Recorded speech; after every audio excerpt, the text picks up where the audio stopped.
How many times have you gone to lose weight and change your body and finally remove your body image insecurities only to be met with self-sabotage, with not feeling good enough, and just end up back at square one where you started with another failed transformation attempt that only adds to that negative self-image that you hold over yourself? This is one of the most common stories that I hear when I work with a new client, and it's also a story that I lived myself. I battled body dysmorphia for over 15 years. I tried everything out there, from coaches to programs to meal plans. I did a lot of education around training and nutrition. I've been a coach in the fitness industry for over 10 years. And I knew exactly what I needed to do, but for some reason I could never actually stick to it. And I would always be a victim to self-sabotage.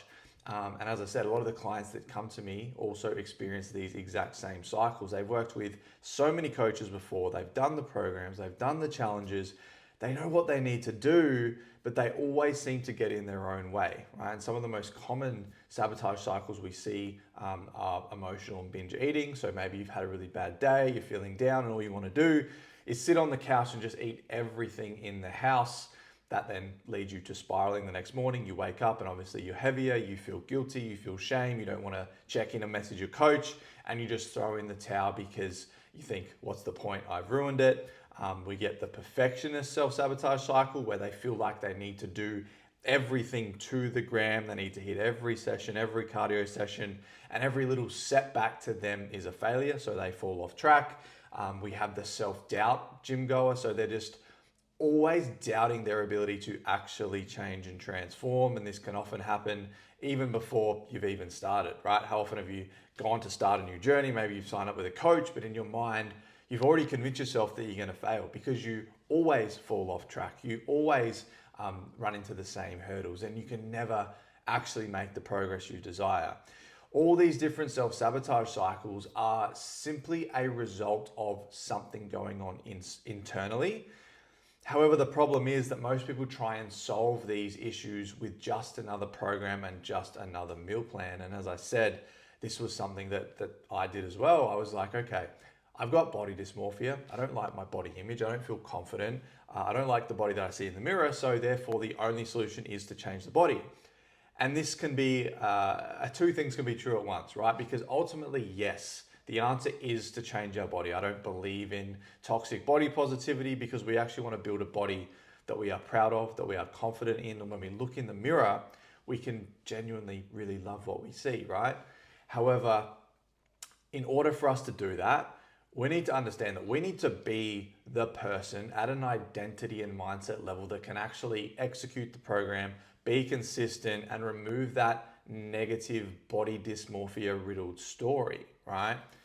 Now, I want to just dissect and sort of go do a bit of a deep dive into why this actually happens, because it's not as easy as just jumping on another program or meal plan, as you have probably experienced. And again, the common story is clients that come to work with me is like, I've been trying to lose the same weight for X amount of years. I know what I need to do. I know I need to be consistent. I know I need to be in a deficit. I know I need to train hard, but I just can't do it. I always seem to get in my own way. So why does this actually happen? Well, what we need to understand is that when we have been a certain way for so long, right? For me, it was body dysmorphia for over 15 years, and that traced back to some bullying that happened in my childhood around my chest.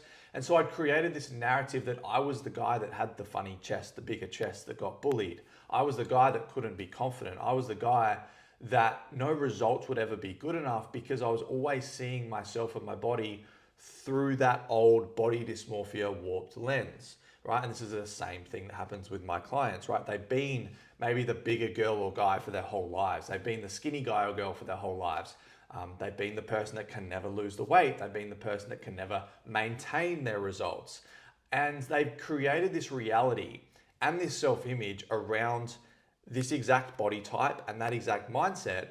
And quite often that's how other people know them as well, right? So we've got this entire world, we've got a whole mindset, all these belief systems, our self-talk, past experiences that are all essentially confining us into this box, right? This is who we are. This is who we have been.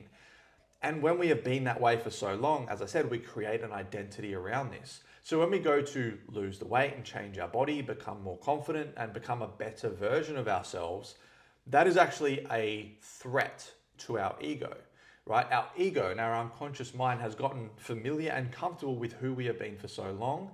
And because that is who we believe we are, right? That's the body that we believe we are capable of. It will look to protect that. So when we have this lesser version of us in this body that we don't like, and as I said, everything that is revolving around that, and we then have the goal that we are trying to step into, let's just use 10 kilo weight loss, for example, where we can drop a couple of clothes sizes, we can feel more confident, we can feel more attractive, and we can just live a better life without, being so insecure. These two things are actually in direct conflict, right? This new body, where you want to go, the progress you want to make, the man or woman you want to become, that is in direct conflict. That is a threat. That is out of alignment with who you have been for so long. So what happens is, and we say this all the time, you can actually bypass this misalignment for a little while. You can lose the weight, but maybe put it back on. You can lose the weight, but never actually be able to recognize it. And in your mind, you don't look different, even though you're receiving compliments and other people are noticing.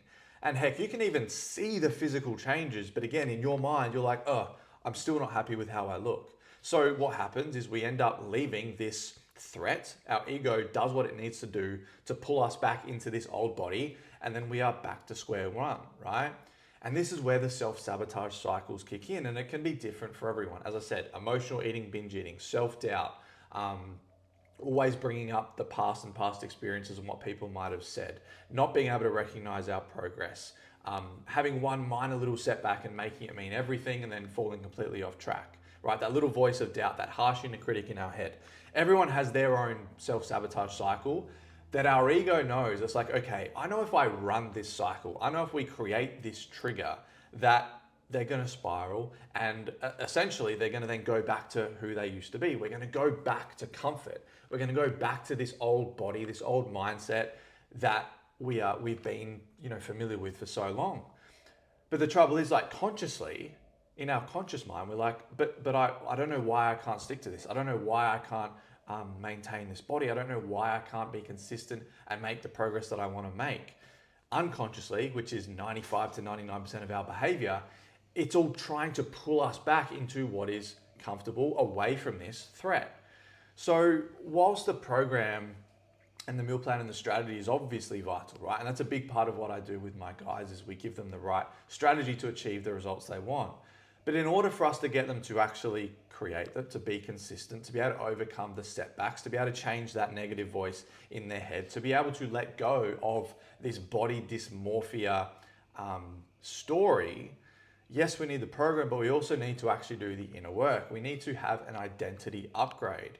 We need to understand that this old body, this old version of you, the one that came to me in the first place, they have a set of belief systems. They have a self-talk. They have a paradigm and map of the world. They have past experiences that are all keeping them stuck in this old version of them. And we need to actually address that, right? We have this core story that sort of collates all of those things I just mentioned that is kind of like our script, right? Think of an actor, how they have a script that they read and it creates the movie, right? We've had this core story and this script for however long. And we have so much evidence that this is who we are, even though consciously we're trying to change. So in the work that I do, and again, what I had to do with myself to finally let go of my body dysmorphia, I didn't need to know anymore necessarily, right? I didn't need another program. I didn't need another gimmicky nutrition approach. I didn't need to just be shouted to be more disciplined and just to be consistent and to want it more. I had to actually align my inner world, my story, my mindset, the way I perceive myself and the world around me.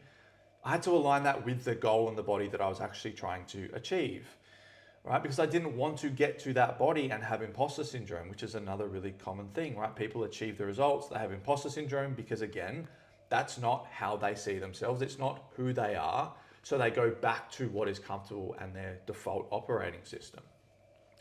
So yeah, for me and for countless clients that I've worked with, the first thing we need to do is, we'll implement the program, right? This is a strategy, but we need to do some of the inner work, right? Which is really hard. There's a lot of resistance around that because, again, our ego is trying to protect us. So it doesn't want us to have to look within ourselves to actually understand why we always self-sabotage. It doesn't want to undergo an identity shift, because that means an identity death. In order for us to transform properly, sustainably, and actually start living as this new version of us, we have to undergo an ego death.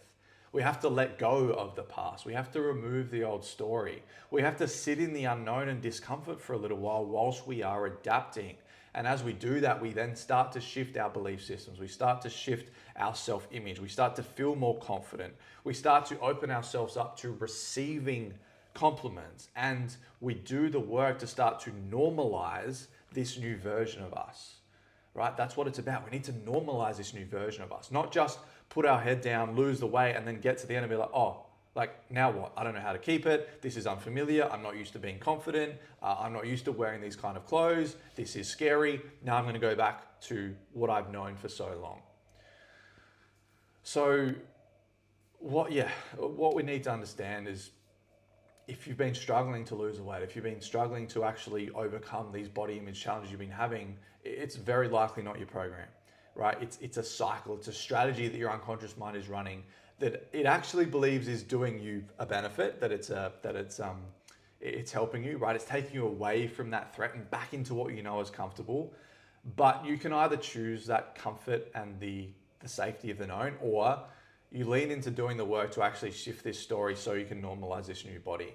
And it doesn't actually take very long, right? Generally, clients that come to me in the first 2, 3, 4 weeks, we've already identified their self-sabotage cycle, the cycle they run that always pulls themselves back, because everyone's usually got one cycle or strategy they use. We identify that, we break it apart, we start to go through some of the inner world work, some of how our brain works, how we create our reality, belief system, self-talk, all these kind of things.